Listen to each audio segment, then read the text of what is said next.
Hello kids, how are you all? Welcome back to the class of Journal Awareness Part 1.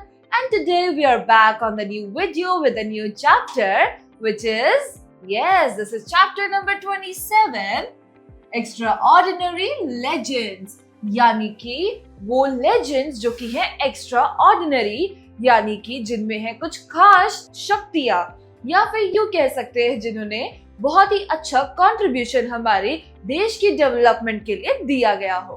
तो चलिए शुरू करते हैं। India is known as the grandmother of legends. India को legends का grandmother कहा जाता है। It is the birth place of many extraordinary legends. ये बहुत सारे एक्स्ट्राऑर्डिनरी लेजेंड्स का बर्थ प्लेस है, राइट? सो आज हमें उन्हीं के बारे में पढ़ना है। नीचे दिए गई कुछ पिक्चर्स हैं जो कि हमारे देश के कुछ ऐसे एक्स्ट्रा ऑर्डिनरी लेजेंड्स की है जिनका हमें नाम यहाँ पर लिखना है, राइट? और हमारी हेल्प के लिए नीचे दिया गया है एक हेल्प लिस्ट, तो हमें उसकी हेल्प से यहाँ पर नाम फिल करने हैं। तो चलिए किड्स शुरू करते हैं। ए, look at these pictures of some great Indians। In great Indians की पिक्चर्स को देखिए, आइडेंटिफाई देम, इनको आइडेंटिफाई कीजिए और इनके नाम नीचे दिए गई स्पेसेस में लिखिए। A help list is given to assist you, और हमारी असिस्टेंस के लिए एक हेल्प लिस्ट नीचे गिवन है। तो चलिए शुरू करते हैं। Number 1, He is known as the father of our nation। ये हमारे नेशन का फादर माने जाते हैं। एंड इसके अलावा इन्होंने हमारे देश को आजादी दिलाने के लिए काफी सारे आंदोलन भी छेड़े थे, राइट किड्स? तो इनका नाम क्या है? इनका नाम है महात्मा गांधी।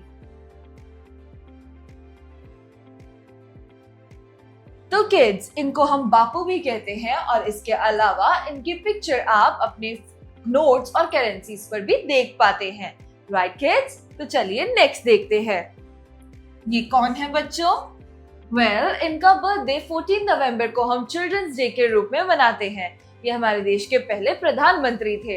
इनका नाम है ये है पंडित जवाहरलाल नेहरू। इनको बच्चों से बहुत प्यार था और इसीलिए इनके बर्थडे को हम आज चिल्ड्रंस डे मनाते हैं। He is Pandit Jawaharlal Nehru. Number 3, जब हमारे देश को आजादी दिलाने के लिए कोई भी राजी नहीं था, या आप कह सकते हैं कि जब हमारे देश को आजादी दिलाने के लिए कुछ ऐसे एक्स्ट्रा ऑर्डिनरी इंसान की जरूरत थी, तब भगत सिंह, यानी कि वो नौजवान जो कि जिनकी मैरिज तक नहीं हुई थी और उन्होंने सिर्फ 23 साल की उम्र में अपने देश के लिए कुर्बानी की थी अपनी जान की, तो इनका नाम है भगत सिंह और ये one of the greatest freedom fighter माने जाते हैं। तो इनका नाम है सरदार भगत सिंह।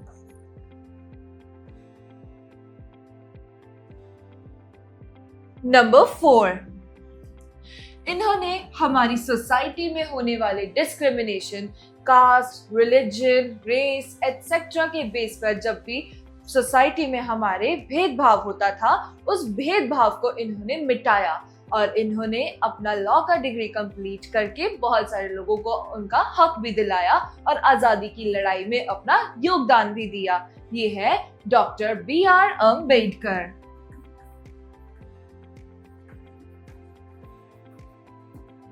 नंबर 5, जी हाँ बच्चों, तो हमारे देश में जितने भी पुअर लोग थे, या आप कह सकते हैं जो कि इल ट्रीटेड थे या फिर डिसीजेस से जूझ रहे थे, उन सबकी मदद करने के लिए मदर टेरेसा ने अपना बहुत सा योगदान उन लोगों के लिए दिया और उन्हें उन सभी चीजों की प्रोविजन दी, उन सभी चीजों की जिनकी उनको जरूरत थी, उन सभी जरूरतों को पूरा किया। She is mother Teresa.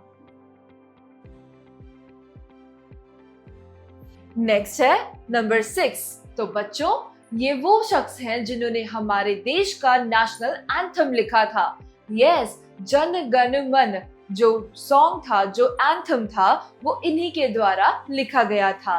ये एक बंगाली पोएट और राइटर हैं, राइट? तो इनका नाम है रविंद्रनाथ टैगोर।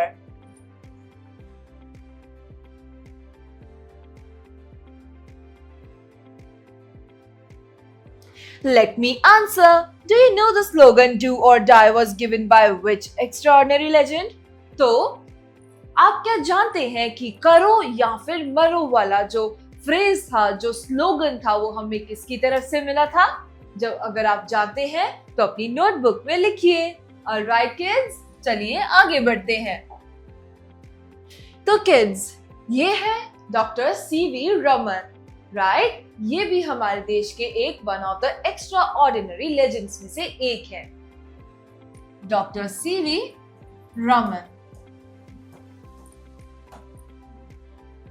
नंबर 8, यस, ये है doctor APJ Abdul Kalam, right?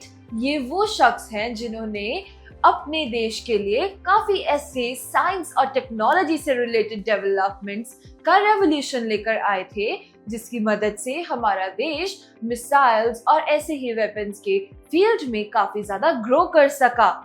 और ये साइंस और टेक्नोलॉजी को इतना ज्यादा वाइड स्प्रेड करते थे, जिसकी मदद से लोगों को और ज्यादा इन्वेंशंस और ज्यादा इनोवेशन का इंस्पिरेशन मिल सका। ये है doctor APJ Abdul Kalam, doctor APJ Abdul Kalam.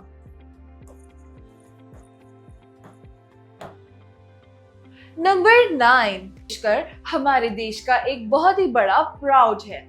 क्यों? क्योंकि उन्होंने हमारे देश के बॉलीवुड के लिए इतने सॉन्ग्स को अपनी आवाज दी है, जिसकी वजह से हमारा बॉलीवुड सॉन्ग्स के मामले में आज भी काफी ऊपर है। जितने भी 90s और 80s के सॉन्ग्स हैं, आप ऑलमोस्ट सभी के सभी लता मंगेशकर जी की आवाज में सुन सकते हैं, और आज भी लोग उनकी आवाज को इतना मधुर समझते हैं कि वो उसको काफी ज्यादा अभी भी सराहते हैं। तो ये है लता मंगेशकर।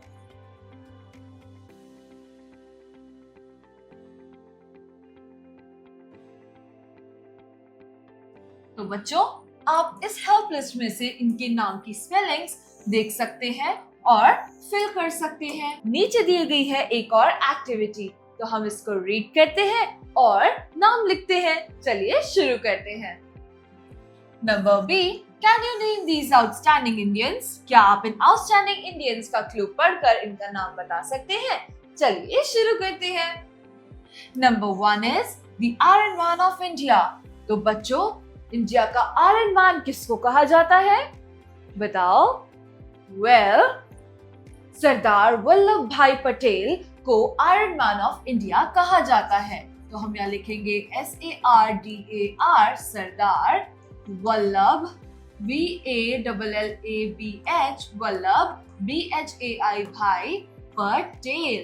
तो किड्स, रिसेंट इयर्स में ही डॉक्टर सरदार वल्लभ भाई पटेल का एक बहुत ही बड़ा आयरन स्टैचू गुजरात में बनाया गया था उनके ऑनर में। Yes. Second is Nightingale of India. तो किड्स, नाइटिंगेल ऑफ इंडिया किसे कहा जाता है? वो कहा जाता है सरोजिनी नायडू को। SAROJINI, Sarojini, NAIDU, Naidu, Sarojini Naidu. Number 3, milkman of India. India का मिल्कमैन किसे कहा जाता है? इंडिया का मिल्कमैन कहा जाता है वर्गीसी कुरियन को। तो हम लिखेंगे VERGSESEKUREIN,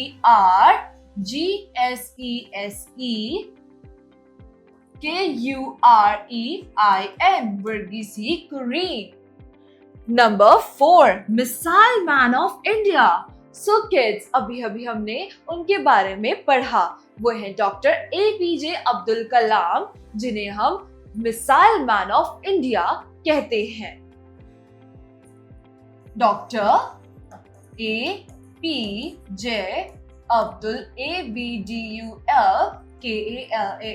doctor APJ Abdul Kalam. Number 5, Waterman of India. So kids, India का वाटरमैन किसको कहा जाता है? दैट्स राइट, राजेंद्र सिंह जी को इंडिया का वाटरमैन कहा जाता है। RAJENDRA, राजेंद्र सिंह। नेक्स्ट, इन्फोबिट्स। तो चलिए इन्फोबिट्स पढ़ते हैं। यहाँ लिखा है, mother Teresa spent her life as a nun, mother Teresa जिनके बारे में हमने अभी अभी पढ़ा, उन्होंने अपनी पूरी लाइफ एक नन की तरह गुजारी। नन्स वो होती हैं जो कि कभी भी शादी नहीं करते और वो अपना जो जीवन है वो लोगों की मदद करने और उनकी सेवा करने में ही व्यतीत करते हैं। Serving humanity in the slums of Kolkata. तो मदर टेरेसा एक ऐसी नन थी जिन्होंने अपना सारा जीवन स्लम्स यानी कि झुग्गी झोपड़ी के इलाकों में रहने वाले लोगों की सेवा करने में गुजार दिया। She was awarded the Nobel Peace Prize in 1979 और मदर टेरेसा को 1979 में नोबेल पीस प्राइज अवार्ड से नवाजा गया था। So kids, with this we are done with another chapter of Journal Awareness Part 1. We will meet again in the new chapter. Till then, bye bye kids. Take care.